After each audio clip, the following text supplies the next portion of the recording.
اعوذ باللہ من الشیطان الرجیم بسم اللہ الرحمن الرحیم یا بنی اسرائیل اذکروا نعمتی التی انعمت علیکم وانی فضلتکم علی العالمین۔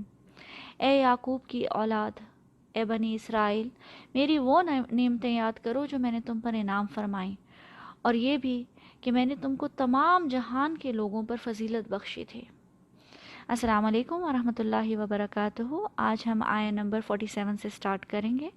پچھلے رکوع میں بھی بنی اسرائیل سے اسی طرح سے خطاب شروع ہوا تھا کہ یا بنی اسرائیل اذکروا نعمتی التی انعمت علیکم، کہ اے بنی اسرائیل وہ نعمتیں یاد کرو جو ہم نے تم پر انعام فرمائیں۔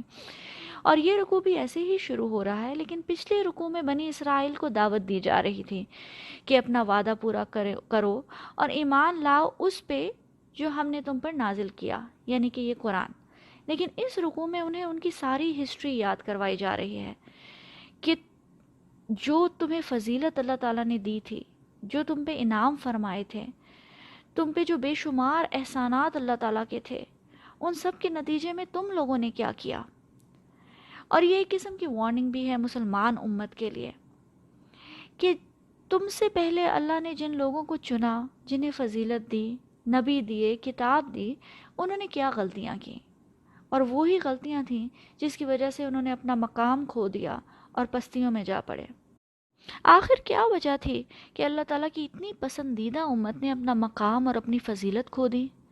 جب اللہ تعالیٰ کسی قوم یا کسی فرد پہ اپنا انعام کرے اور اس پہ اپنا فضل کرے تو اس کے بدلے میں اس شخص کا یا اس قوم کا اللہ پہ ایمان اور بھی مضبوط ہونا چاہیے۔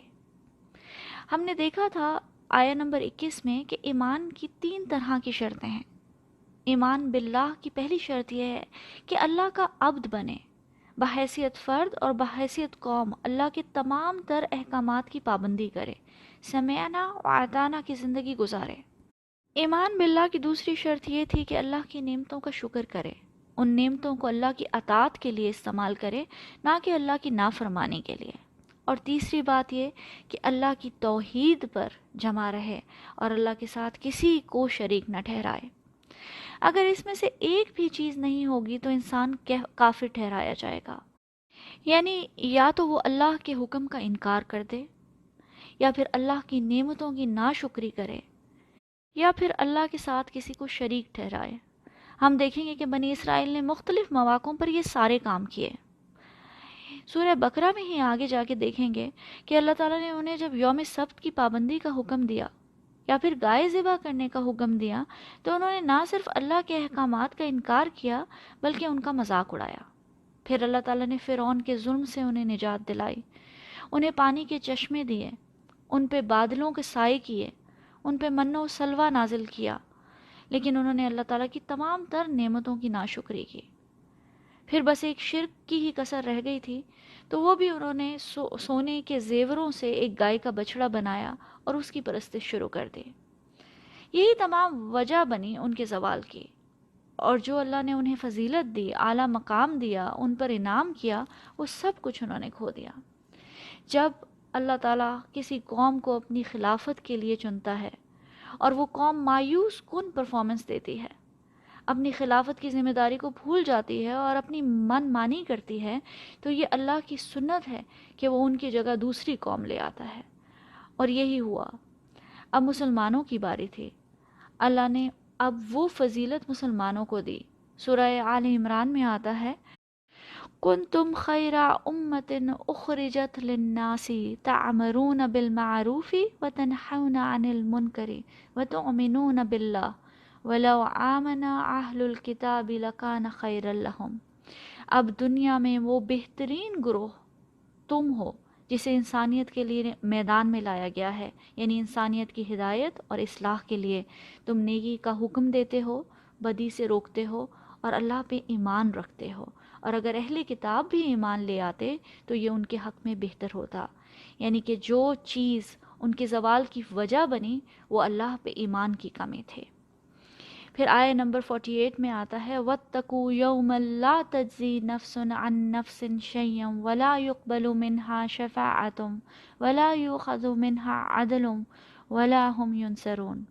اور اس دن سے ڈرو جب کوئی کسی کے کچھ کام نہ آئے گا، اور نہ کسی کی سفارش منظور کی جائے گی، اور نہ کسی سے کسی طرح کا بدلہ قبول کیا جائے گا، اور نہ لوگ کسی اور طرح کی مدد حاصل کر سکیں گے۔ پچھلے رکوع میں ہم نے دیکھا کہ اللہ تعالیٰ نے انہیں بار بار اللہ کا تقوی اختیار کرنے کو کہا اور اللہ سے ڈرنے کو کہا، اور بتایا کہ اللہ کا ڈر تبھی پیدا ہوتا ہے جب اللہ کی ملاقات پہ یقین ہو، سزا اور جزا پہ یقین ہو۔ بنی اسرائیل میں سزا اور جزا کا کانسیپٹ ختم ہو چکا تھا۔ ان میں احساس برتری اس حد تک بڑھ چکا تھا کہ وہ سمجھتے تھے کہ انہیں جہنم کی آگ کچھ نہیں کہے گی۔ آگے جا کر آیہ نمبر 80 میں ہم دیکھیں گے کہ وہ کہتے تھے لن تمسنا النار الا ایاما معدودہ، اور ہمیں تو آگ ہرگز چھو نہیں سکتی مگر گنتی کے چند دن۔ یعنی یہ ٹھیک ہے کہ ہم سے ماضی میں غلطیاں ہوئی ہیں اور اس کے بدلے میں شاید ہمیں کچھ روز کے لیے جہنم میں جانا بھی پڑے، لیکن پھر ہم بہت جلدی نکال دیے جائیں گے۔ انہیں اپنی تاریخ پہ، اپنے علم پر اور اپنی کتابوں پہ اور اپنی عظیم ترین انبیاء کی اولاد ہونے پہ بڑا فخر تھا۔ لیکن اللہ تعالیٰ اسی صورت میں آگے آیا نمبر 134 میں انہیں کہتے ہیں تِلْکَ أُمَّةٌ قَدْ خَلَتْ لَهَا مَا كَسَبَتْ وَلَكُمْ مَا كَسَبْتُمْ۔ وہ کچھ لوگ تھے جو گزر گئے، جو کچھ انہوں نے کمایا وہ ان کے لیے ہے، اور جو تم کماؤ گے وہ تمہارے لیے ہے۔ یعنی کہ تمہارے انبیاء اور تمہاری ہسٹری تمہارے کسی کام نہیں آئے گی۔ یہی کانسیپٹ ان کا کلیئر کیا جا رہا ہے اس آیت میں بھی، کہ کوئی چیز اس دن کام آنے والی نہیں ہے۔ یہ سارے کانسیپٹ آج ہماری امت میں بھی کامن ہو گئے ہیں کہ کوئی ہماری شفاعت کر دے گا، کوئی ہمیں بخشوا دے گا، کوئی سفارش وغیرہ چل جائے گی، کسی کی مدد مل جائے گی۔ اصل میں دنیا میں ہم دیکھتے ہیں کہ کوئی امتحان ہو، کوئی نوکری حاصل کرنی ہو، کوئی گورنمنٹ میں کام نکلوانا ہو، تو لوگ کچھ ہاتھ پاؤں مارتے ہیں، کوئی تگڑی سفارش ڈھونڈتے ہیں، کوئی رشوت وغیرہ دے دلا کے کام نکل آتا ہے۔ وہی نفسیات، وہی سائیکالوجی ہم آخرت کے دن پہ بھی لگانا چاہتے ہیں۔ دنیا میں بھی ہمیں دو طرح کے اسٹوڈنٹس مل جائیں گے، ایک وہ جو شارٹ کٹس ڈھونڈتے رہتے ہیں، نالائق اسٹوڈنٹس، خود کچھ بھی نہیں کرنا چاہتے، کوئی محنت نہ کرنی پڑے، بس امتحان پاس کرنے کے لیے کوئی چور راستہ مل جائے، کوئی سفارش مل جائے، کوئی لائق اسٹوڈنٹ مل جائے کہ جو امتحان کے دن ہیلپ کر دے، کوئی ایگزامینر کو پیسہ وغیرہ لگا دیں تاکہ امتحان میں بس پاس ہو جائیں۔ ایسے اسٹوڈنٹس کا سارا وقت یہی شارٹ کٹس ڈھونڈنے میں گزر جاتا ہے۔ دوسری طرف ایسے اسٹوڈنٹس ہوتے ہیں جو خود اپنی محنت پہ فوکس کرتے ہیں، راتوں کو جاگ جاگ کے پڑھتے ہیں، دن رات ایک کرتے ہیں اور اپنی محنت پہ بھروسہ رکھتے ہیں۔ یہی دو ایٹیٹیوڈز آپ کو آخرت کے بارے میں بھی ملیں گے۔ اسی کانسیپٹ کو واضح کرنے کے لیے یہ آیت آئی ہے کہ بھائی اس دن صرف میرٹ چلے گا، اپنے اعمال، اپنی محنت ہی کام آنے والی ہے۔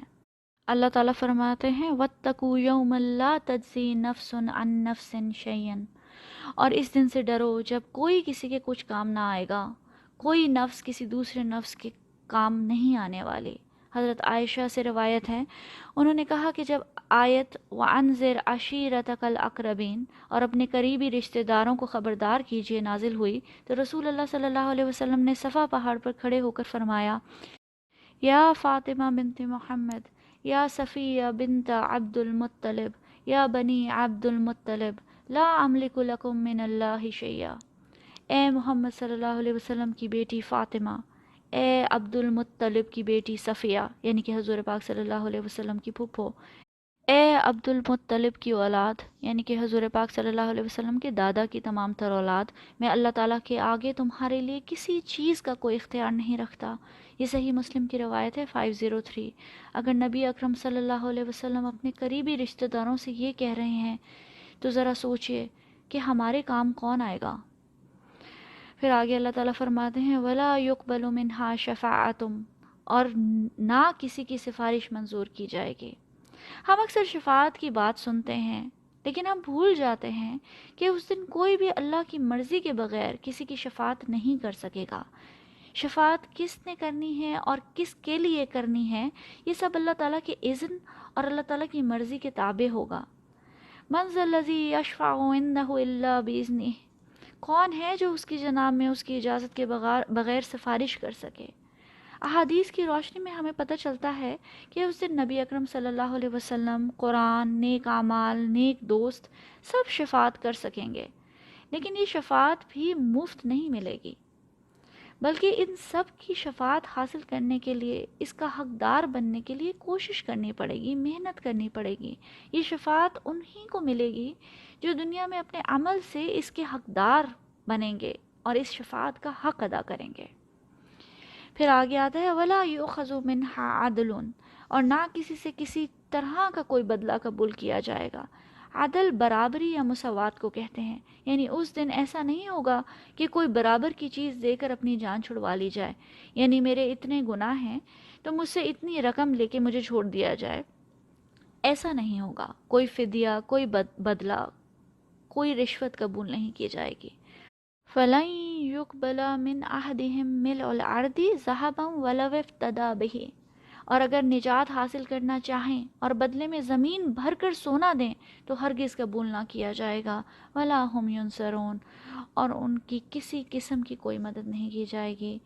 اب جب کہ امتحان کے دن کے سارے رولز واضح ہو گئے ہیں تو پھر اس امتحان کے لیے لوپ ہولز، چور راستے اور شارٹ کٹ ڈھونڈنا بیکار ہے۔ اس امتحان میں صرف اپنے اعمال، اپنی محنت اور اپنی کوشش کام آئے گی۔ انشاءاللہ نیکسٹ ٹائم آیا نمبر 49 کریں گے۔ السلام علیکم ورحمۃ اللہ وبرکاتہ۔